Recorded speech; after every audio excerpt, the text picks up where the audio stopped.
Joining us now to talk a little football, Mike Golic Jr. of the Gojo and Golic podcast. Always good to see you, Mike. Let's head out west. That's exactly where you are. Good to see you, brother.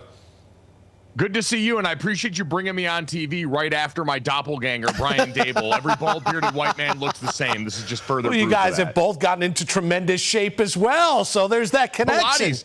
He said Pilates is the key. I live out in Los Angeles. I have a great studio right by here. Fellas, it works. It works. It's all Pilates. I need all the help I can get, Mike. All right, as you just heard, Daniel Jones is going to play next preseason game. What's the ceiling for Jones this year as Giants quarterback? I think if you're a New York fan coming off an injury and understanding the changes going on around him, the offensive line situation, still not perfect, but now you get this exciting new prospect of Malik Nabers and what he looks like he's already meant to this offense in training camp. And I think if you're Giants fans, you want Daniel Jones firmly as a top half of the NFL quarterback. I don't think he's going to crack the top 10 based on just how tumultuous the last couple of seasons has been. But ability-wise, as a runner, we know on his best day, one of the most dynamic threats in the NFL, and they're going to need that to overcome the loss of Saquon Barkley in the run game, as we well know. But I think now being able to put that arm to use more consistently downfield and attack with Nabers is going to give Daniel a good chance to have an easier time exploring the rest of the field now that defenses have to respect what Malik Nabers has already demonstrated through camp. Yeah, he tweaked his ankle, did Nabers today at practice out in East Rutherford. Curious, what do you think the rookie is going to be year one here for Big Blue? I think right now he consistently seems like a source of energy. Everyone you hear talking about coming out of training camp with this offense says he supplies some real juice to this team, and that jumped off the tape for me watching him coming out of college at LSU. Certainly, there were plenty of talented players on that offense between him, his quarterback, Jaden Daniels, Brian Thomas, who's now with the Jaguars, but Malik Nabers has such a unique burst to his game, and even while he refines some other portions of things, you ask any defensive coordinator, and they'll tell you speed is the thing that keeps them up at night. Malik Nabers, when healthy, has plenty of that to go. So I think he can be that consistent deep threat and run after catch kind of player for the Giants. All right, Michael, let's look at the running backs. Eric Gray raised some eyebrows against the Lions Thursday night. Former Oklahoma Sooner star, 8 touches, including a 48-yard catch and 2 touchdown runs. Can he, along with Devin Singletary, make up for the loss of Saquon? You know, I think a player like Saquon especially, and we know for the Giants fans, it was always when healthy as the caveat, but he is such a singular talent still at the position that I understand in the modern NFL trying to replace him in the aggregate. I think they can get close. Again, this is going to be more holistic about the offense this year. Can the line take that next step forward? Can they keep those guys on the field consistently together? And can that deep threat that Nabers provides maybe make the box looks a little bit more favorable? So instead of 7-8 guys loading up to stop an obvious running attack, now they've got a few less bodies in there. Daniel Jones hopefully comes back and regains that confidence to be a part of that rushing attack as well.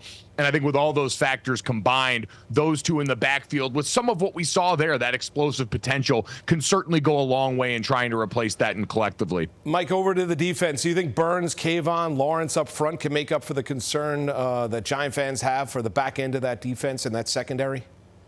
I think so. And while the depth of the front four you have to worry about a little bit too, at the top end, there aren't many defensive lines in the NFL that have a complete attack the way that the New York Giants do. Dexter Lawrence in the middle, one of the most unique physical skill sets in the entire NFL. He's a nightmare when you get a chance to double team him. And now with Kayvon and Burns both out the edge, offenses are really going to have to pick their own poison against this Giants defensive front and how they want to allocate resources. We know this defense, very dissimilar to the one that just left, that wants to get more out of the straight 4-man rush to give more resources back in that secondary to try and help those guys out. And so, I think Brian Burns is the perfect complement to Kayvon Thibodeau, who's a little bit stiffer but incredibly athletic, good motor. I thought developed really well last year in some of those one-on-one matchups created for him by the blitzes that were so popular with that defense. But now Brian Burns, who's an athletic marvel, so bendy and pliable on the other side, I think they're the perfect yin and yang combined with Dex to give opposing offenses a lot to think about in those protection plan meetings every week. All right, Michael, let's move over to the Jets here. A couple of young running backs. Allen Davis, they played well Saturday afternoon against Washington. We know,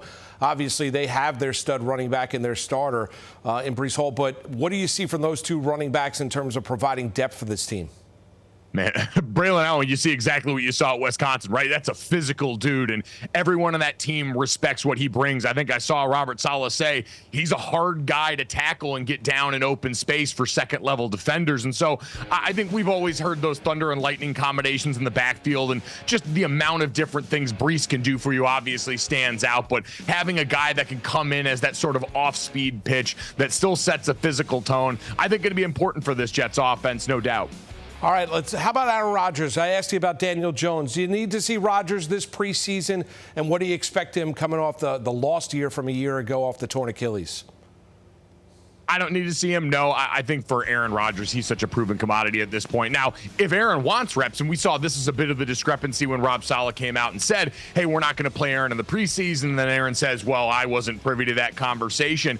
I think with a quarterback of his stature, you have to trust preparation-wise what he needs to feel the best. And if a few reps, a series here or there in the next couple of games will go a long way in making Aaron Rodgers more comfortable with that Achilles, then I think that's the plan you go along with. But what I expect, provided the offensive line can meld together in a hurry, and with 3 new parts on that group that are expected to play pivotal roles, I think that's the most critical factor. I want to watch early is Aaron Rodgers' mobility, this thing that before we had Patrick Mahomes was the hallmark of his game in the NFL and really the precursor to that. How much is that still available to him? Or is he going to have to start to meld even more into a pocket passer where he has still been plenty lethal, but just another card that maybe he can't play in the deck as often now? Mike, over to the defense. What do you make of the Hassan Reddick situation? They need him. It's a win-now situation, edge rusher. He wants a new contract. How do you think this plays out?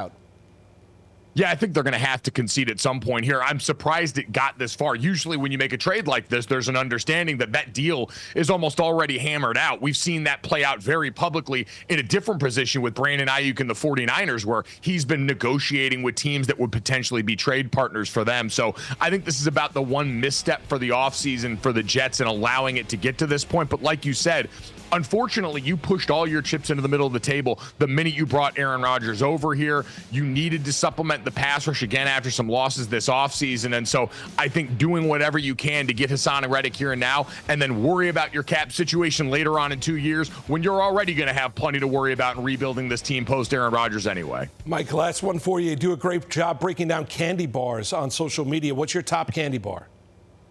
I always tell people the most underrated candy bar in the game right now is the Reese's Fast Break. And the Reese's suite of products, there is a beautiful bit of variety in there.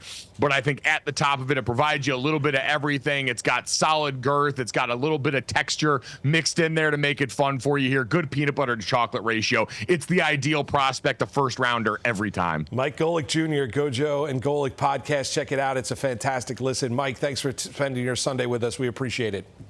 Thanks for having me.